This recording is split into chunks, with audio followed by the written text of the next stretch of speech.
গাড়ি থেকে নামলেন একজন সাহেব, স্যুটবুট পরা ভদ্রলোক, হাতে একটা ব্যাগ। কিছু দূর যাওয়ার পর একটা চিপায় গিয়ে তার পোশাক খুলতে শুরু করলেন। তারপর অন্যরকম পোশাক পরলেন, নোংরা ছেঁড়া পোশাক। মাথায় একটা টুপিও পরে নিলেন। তারপর সেখান থেকে বেরিয়ে গেলেন। রাস্তার পাশে এসে ব্যাগটা গাছের আড়ালে লুকিয়ে রেখে একটা বাটি হাতে ভিক্ষা করতে শুরু করলেন। বাবা গো, ও বাবজান, আমারও 2টা টাকা ভিক্ষা দেন গো। আমি বড় অসহায়, সহায় সম্বল কিছু নাই, আবার রোগে ধরছে, একটু চিকিৎসা করামো গো মায়েরা, আমারে ভিক্ষা দেন, দয়া করেন, কেউ অবহেলা করেন না, 10 টাকা দিলে 100 টাকা ফেরত পাইবেন।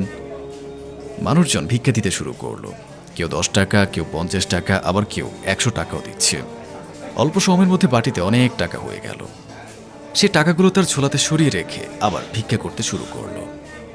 একটা ভদ্র ছেলে এসে ভিক্ষুককে বলল, স্যার, একটা কথা আছে। ভিক্ষুক এদিক ওদিক তাকিয়ে বলল, আরে কি বলবা বলে তাড়াতাড়ি যাওগা। ছেলেটা বলল, স্যার, একজন গরিব লোকের মেয়ের বিয়েতে কিছু সাহায্য দেওয়া লাগবে, নইলে বিয়েটা হবে না স্যার। এসব ব্যাপারে আপনি অনেক মহান, অনেক খুঁজে আপনাকে এখানে পেয়েছি স্যার, যদি এখনই দিতেন। এই তোমরা যেন শান্তিতে ভিক্ষা করতে পারি না, যেখানেই যাই সেখানেই খুঁজে বের করো। বলে তার সেই ব্যাগটা নিয়ে এসে ব্যাগ থেকে একটা চেক বই বের করে কিছু লিখে চেকের একটা পৃষ্ঠা ছিঁড়ে বলল, এই নাও, 1 লাখ টাকা ব্যাংক থেকে তুলে দিও। এখন যাও, শান্তিতে একটু ভিক্ষা করতে দাও, কেউ দেখে ফেললে আবার সমস্যা হয়ে যাইব। অনেক ধন্যবাদ স্যার, আপনি আসলে অনেক মহান। আরে এসব বলে আমার ছোট করো না তো, আমি তো কিছু না, আল্লাহ মহান। যাও যাও। ছেলেটা চলে গেল। ভিক্ষুক আবার ভিক্ষা করতে শুরু করলেন। ও বাবারা, মায়েরা, আমার 2-1 টাকা ভিক্ষা দেন গো। পরের দিন অন্য একটা জায়গায় তিনি ভিক্ষা করছেন। একটা ছেলে এসে বলল, আঙ্কেল কেমন আছেন? ভিক্ষুক বললেন, খুব ভালো আছি বাবা, তোমাকে তো এই মাসের টাকা দেওয়ার সময় হয়ে গেছে তাই না? এই নাও। বলে তার ঝোলা থেকে কিছু টাকা বের করে বলল, ভালো করে পড়াশোনা করবে আর ভালোভাবে চলবে, ঠিক আছে? আরও কিছু টাকা দিয়ে বলল, আর শোনো, এই টাকা দিয়ে 1 সেট পোশাক কিনবে।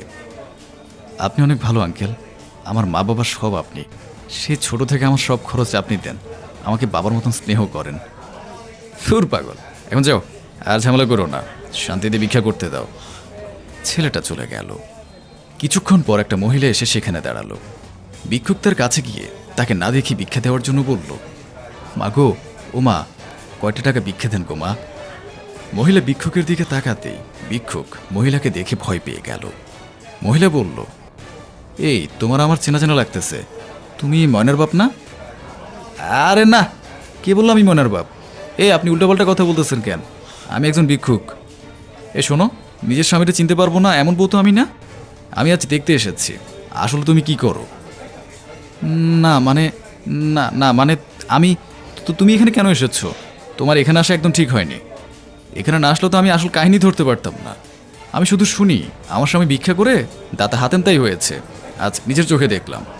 শোনো, তুমি ভিক্ষা করে মানুষকে সহায়তা করো, তাতে আমার বিন্দুমাত্র আপত্তি নেই, কিন্তু তুমি নিজের সংসারটাও ভিখারির মতন বানিয়ে রেখেছো কেন? ভিক্ষুক বলল, ভিক্ষুকের সংসার ভিখারির মতন হবে না তো কোটিপতির সংসার হবে নাকি? আল্লাহ যেভাবে চালাবে সেভাবে চলতে হবে। এত ঐশ্বর্য দিয়ে কি হবে? মানুষকে সাহায্য করলে সবাই ভালো থাকবে, এর চেয়ে বড় ঐশ্বর্য আর কি হতে পারে? সবাই আমাদের জন্য দোয়া করবে, তাতে আমরা ভালো থাকবো। আচ্ছা চলো, তুমি যখন এখানে এসেছোই, আজ এভাবেই তোমার গাড়িতে নিয়ে একটু ঘুরি, চলো। বলেই হাত ধরে নিয়ে গেল। বাইকে দুজন ঘুরছে, তারা যেন পৃথিবীর অন্যতম সুখী দম্পতি। আসলেই নিজের ভোগের মাঝে সুখ নেই, ত্যাগের মধ্যেই প্রকৃত সুখ।